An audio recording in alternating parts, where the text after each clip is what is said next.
Bien, Anita Tigaku, changement de rythme. Nous reconnaissons les bérets que nous avons vus ici sur les têtes des chuteurs.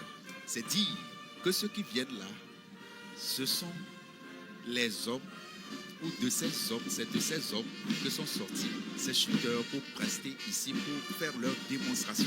Donc ce sont des parachutistes. Les parachutistes, nous les retrouvons en réalité au RPC. Le RPC, c'est le régiment parachutiste commando basé au camp général Améi Akara. Et aujourd'hui, le CETAP, qui a été pendant longtemps à Lomé, s'est aussi déplacé dans la zone du RPC pour être plus proche. Et nous voyons la démarche majestueuse de ces paracommandos qui disposent de leur propre musique. La particularité de ce régiment, c'est qu'eux-mêmes, ils exécutent leurs chansons. Nous allons les entendre chanter ici. Et lorsque nous voyons le tambour-major qui marche à pas galant, comme s'il n'a peur d'aucun danger, pour dire ce qui est sûr, qui que tu sois, je vais avancer vers toi à mon rythme et je vais t'écraser.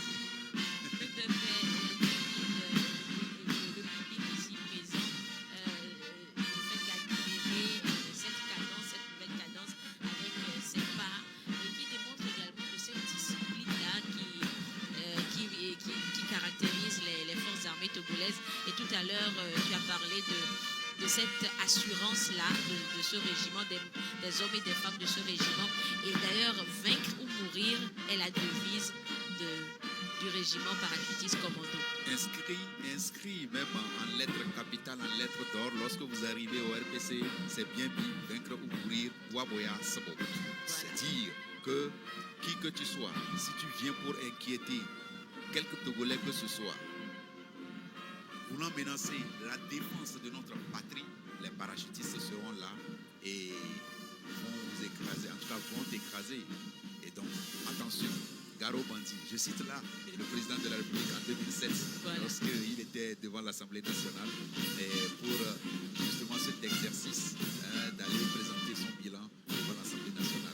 Nous rappelons encore comme si c'était hier. Alès Moukoti, nous savourons cette cadence posée qui nous permet, nous aussi, de prendre le temps d'informer les téléspectateurs de ce qui se passe.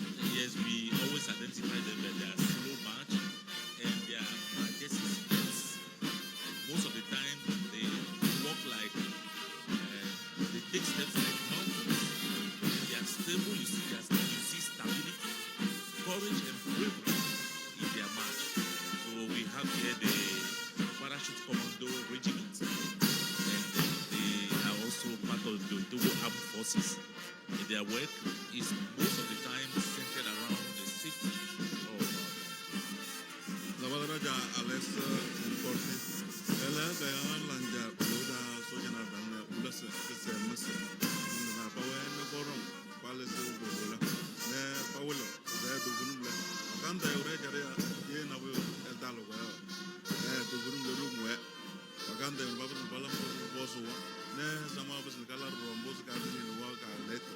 O ne Borom do Gunumle Wole Zé Mbala Bawe.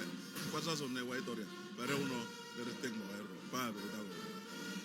Mia glebe astrafo pomé le vifila ya ejidia mi ono be commando nyame yo nyate glebe amenia astrafo yo zo vifila la ya me akatoto ya me yo le atoto ya me yo to afie odore wo le tomagbo nyame yo zo na ejiji ya me ko glebe o pa zo ni zo won to ku no ko eye wale yo ko afo anu na zo meji de ka e pomé le ma e nya ko konto.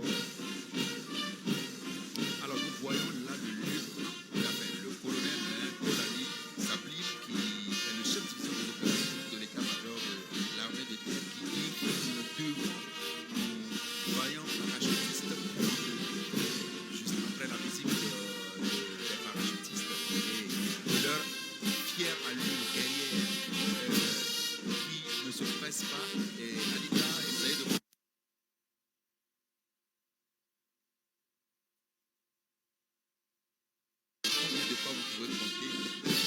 ce sera un exercice fastidieux ici. Mais moi, j'ai Parce- déjà compté. Ah, alors combien de pas nous avons?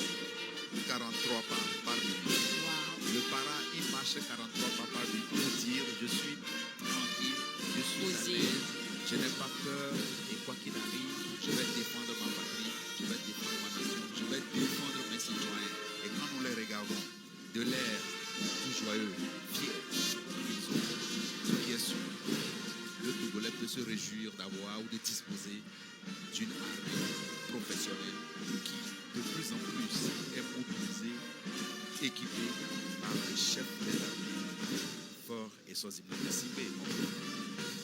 Il faut préciser que par ce pas-là, les paras démontrent une certaine assurance.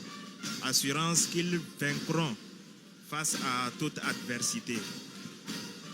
Ce régiment est placé actuellement sous le commandement du colonel Abdel Talaké. Et nous voyons le lieutenant-colonel Kolani Sablile qui défile en tête de ce régiment actuellement. Qui défile en tête de ce régiment et nous savons que ce régiment est dans le 4e secteur militaire et Anita a parlé tantôt de la refondation de nos forces armées togolaises et justement quand nous regardons le lieutenant-colonel Kolani, le colonel Kolani Sablile avancer, nous pouvons imaginer à peu près ce que ces forces de défense peuvent faire en cas d'attaque. Elles sont déterminées, tout comme les autres unités de l'armée de terre et des forces armées togolaises, mais particulièrement les paras sont sollicités un peu partout et ils sont engagés en plein temps au sein de l'opération Kondouaré dans le 5e secteur. Au sein de l'opération Kondouaré dans le 5e secteur et nous avons vu des parachutistes qui également ont été blessés et honorés par le président de la République le 13 janvier dernier, le chef des armées qui a honoré tous ces vaillants soldats blessés, tous ces vaillants soldats qui ont perdu la vie et il les a honorés, il leur a donné des distinctions pour leur dire je suis conscient et reconnais ce que vous fournissez comme effort, combien vous êtes déterminés à défendre la patrie et tout ce que vous subissez, je le subis avec vous, je suis avec vous. Et nous savons bien que au sein du régiment parachutiste commando, nous avons le CETAP, le centre d'entraînement des troupes aéroportées dont nous avons parlé il y a peu. Nous avons le centre national d'entraînement commando basé à Kbewa et nous pouvons nous réjouir de ce que ces deux centres-là participent à la formation des parachutistes commando togolais et bien d'autres militaires togolais. En même temps, l'international sollicite ce centre dans la formation de leurs militaires officiers comme soldats qui veulent se spécialiser dans les troupes aéroportées, qui veulent se spécialiser justement en tant que commando également. Effectivement, ces deux centres sont souvent sollicités par les pays de la sous-région, notamment le Burkina Faso